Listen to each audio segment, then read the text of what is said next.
could all be over. We're not okay. Shattered glass everywhere. Tears of rage. Waiting for the rain. Hello friends, this is Neetu Sharma and welcome to Neetu education world. तो हम discuss करने वाले हैं रीट का syllabus.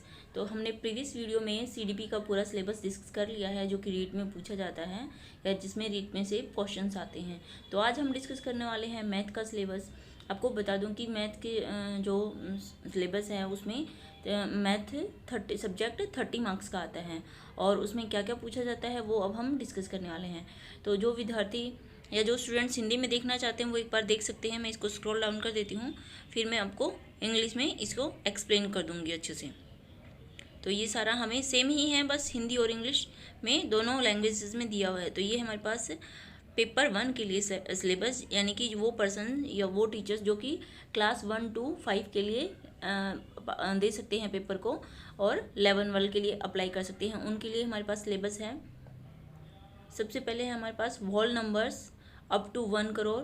तो आपको number system देखना है सबसे पहले। उसके बाद आपके पास प्लेस वैल्यू आपको कोई भी डिजिट दी जाती है, उसमें आपको उस कोई नंबर देके उसी वैल्यू में से प्लेस वैल्यू पूछा जाता है। उसके बाद आपके पास कंपैरिजन।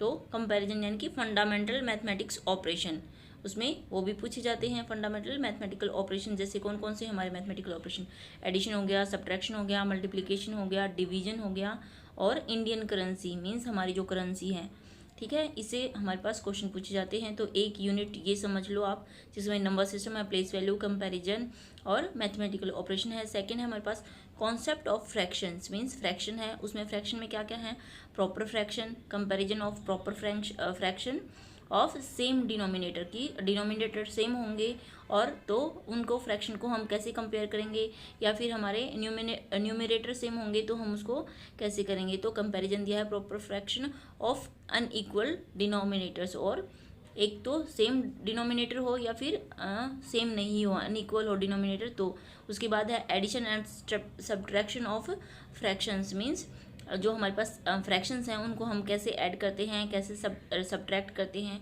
उसके बाद है हमारे पास प्राइम नंबर्स या prime and composite prime factors, lowest common multiple और हाईएस्ट कॉमन फैक्टर, यानी कि prime number, composite number, prime factors कौन से हैं। उसके बाद आपका एलसीएम और एचसीएफ, ये सारे हमारे पूछे जाते हैं रीट में। उसके बाद है हमारे पास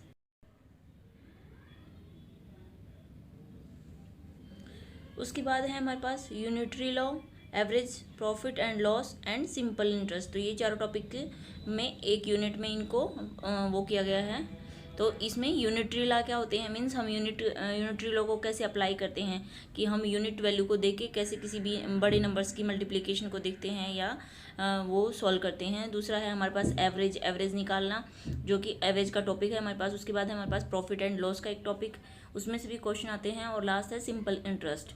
तो सिंपल इंटरेस्ट में से भी, जिसका आपको पता है principal into rate into time जो भी है और डिवाइडेड बाय 100, ये इसका फॉर्मूला होता है। तो सिंपल इंटरेस्ट से भी हमारे पास रेट में क्वेश्चंस आते हैं। उसके बाद है हमारे पास plane and curved surface, plane and solid geometrical figures. ये ज्योमेट्रिकल फिगर्स से 2D वाले और 3D वाले से उनसे भी क्वेश्चंस आते हैं, जैसे कि प्लेन एंड कर्व सरफेस कैसे होते हैं, उनको कैसे हम मेज़र करते हैं, या ज्योमेट्रिकल फिगर्स हैं, प्रॉपर्टी क्या है प्लेन ज्योमेट्रिकल फिगर्स की, पॉइंट क्या है, लाइन क्या है, रे, लाइन, सेगमेंट, एंगल और उनके टाइप्स, उन सबसे क्वेश्चन पूछे जाते हैं। नेक्स्ट है हमारे पास topic length, weight, capacity, time, measurement of area और देयर स्टैंडर्ड यूनिट्स। तो एरिया का मेजरमेंट करना, वॉल्यूम किसी उसका क्यूब का वॉल्यूम निकालना, या किसी की लेंथ, वेट और कैपेसिटी, ये सब देख के उनको क्या पेरीमीटर निकालना, ये सारी चीज़ें इसमें आती हैं। इसके बाद है area and perimeter of plane surface, जैसे स्क्वायर हो गया, रेक्टेंगल हो गया, उनका एरिया और पेरीमीटर निकालना। तो ये भी एक टॉपिक है हमारे पास। उसके बाद है नेचर ऑफ मैथमेटिक्स, यानी कि लॉजिकल थिंकिंग और नेचर कैसा है मैथमेटिक का, नेचर क्या होता है उसका, होता है तार्किक, ठीक है। तो गणित का जो प्रकृति है वो कैसी है, तार्किक है, लॉजिकल है। उसके बाद logical thinking, place of mathematical in curriculum, means पाठ्यक्रम में मैथ का क्या स्थान है उससे। उसके बाद है language of mathematics, means mathematics की भाषा, और कम्युनिटी मैथमेटिक्स, मीन्स हम मैथमेटिक्स को अपनी डेली लाइफ में या कम्युनिटी में कैसे यूज करते हैं, उससे भी कुछ क्वेश्चन बनते हैं। जैसे आपको इस टाइप के क्वेश्चन आ जाते हैं कि कहीं आप शॉप पे गए, आपने कुछ चीज़ें खरीदी और आपने उसको 500 के रुपीज़ दिए, तो आपको कितने वापस लेने हैं। तो मीन्स आप डेली लाइफ से उसको कैसे कनेक्ट कर सकते हैं, उससे भी हमारे मैथ्स के क्वेश्चंस आते हैं। उसके बाद है हमारे पास, ओके, लास्ट वन है ये, evolution through formal and informal methods. Evolution यानी कि मूल्यांकन करना, किसके द्वारा, जो हमारे पास फॉर्मल और इनफॉर्मल मेथड है उनसे मूल्यांकन करना। Problems of teaching means teaching में क्या प्रॉब्लम्स आती हैं वो। उसके बाद error analysis and related aspects of learning and teaching.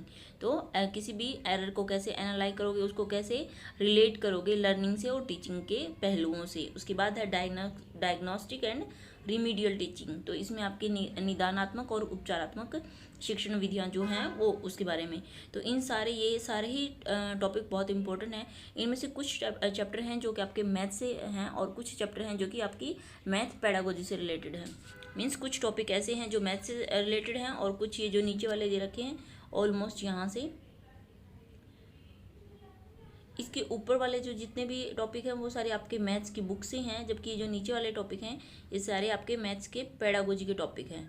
तो आई होप आप लोगों को ये सिलेबस समझ में आया होगा, और अगर वीडियो थोड़ा सा भी पसंद आया हो तो लाइक कर लें, सब्सक्राइब कर लें, ताकि आपको और भी ऐसे ही वीडियोज़ देखने को मिलते रहें। Thank you.